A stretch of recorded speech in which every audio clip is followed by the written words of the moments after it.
The International University Sports Federation holds a Universiade every 2 years.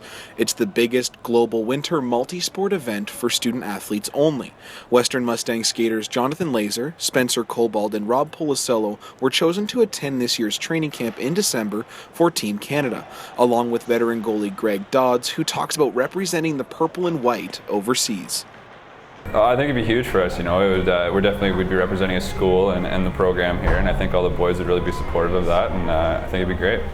Dodds also talks about his 3 fellow teammates who made it on to the list. Well, definitely someone I have the most to do with. Laser, obviously a defensive front of me, and I think he's one of the best in the league, even though he's only a second-year guy. Just watch the way he moves the puck and plays defensively as well. I think the sky's the limit for his game. And I mean, if you look at some of Pauly's goals, the highlight reel, and Cobbs is always just buzzing around out there, so I think all of them have a good chance of making it. Coach of the Mustangs men's hockey team, Clark Singer, says that Team Canada would be in great shape if the 4 Mustangs made it onto the 22-man roster going into Kazakhstan. But honestly, looking at the roster, looking at the strengths of all of our players going, I think each one of them has got a very, very good opportunity to make that team and travel overseas and represent their country. Coach Singer also touches on the caliber of players that are going to be at this camp in Caledon. Well, I think honestly, there's 40 great players going. We have got an exceptionally deep league with 20 teams, and to be chosen as one of the 40 is very, very special. So it's going to be a very, very hard camp. When I spoke to all 4 players that were chosen for this camp, they all had one common theme among them. They were all very grateful to have the opportunity to possibly play for Canada on an international stage. Mitch LaPlaunt, Fanshawe Learns.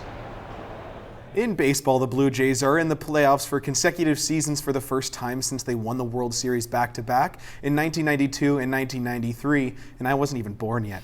In the first game of the American League Divisional Series, the Blue Jays came out on top 10-1, where they scored 5 runs in the 3rd inning, and Jose Bautista hit a massive home run against pitcher Cole Hamels, and instead of a big bat flip like he did last season, he just laid the bat down gently. And over to the gridiron, the NFL Thursday night game had the Arizona Cardinals defeating the San Francisco 49ers 33-21. Thank you for joining us on Fanshawe Learns. I'm Mitch LaPlaunt. And I'm Victoria Arsenault. Have a great weekend and happy Thanksgiving. Have a good one, guys. The stethoscope was invented in 1816 by French doctor René Laennec. Before, doctors used to listen to the noises made by organs by placing an ear against the patient's body. 200 years have passed, and medicine is advancing faster than ever before, but the stethoscope is still used by doctors everywhere.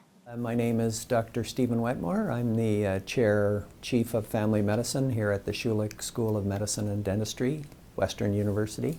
Dr. Wetmore says that the stethoscope has lasted this long because it's such an important piece of equipment for every doctor. I think because it is such a key instrument, it's one of the main things that, as a medical student, when you first get your doctor's bag and you have a bunch of instruments there, it's really the stethoscope that you reach for and use most, and is really a symbolic of your role as a physician. Dr. Wetmore adds that all of the new advanced technology is absolutely amazing for the world of medicine, but that doctors should not be relying on it too much.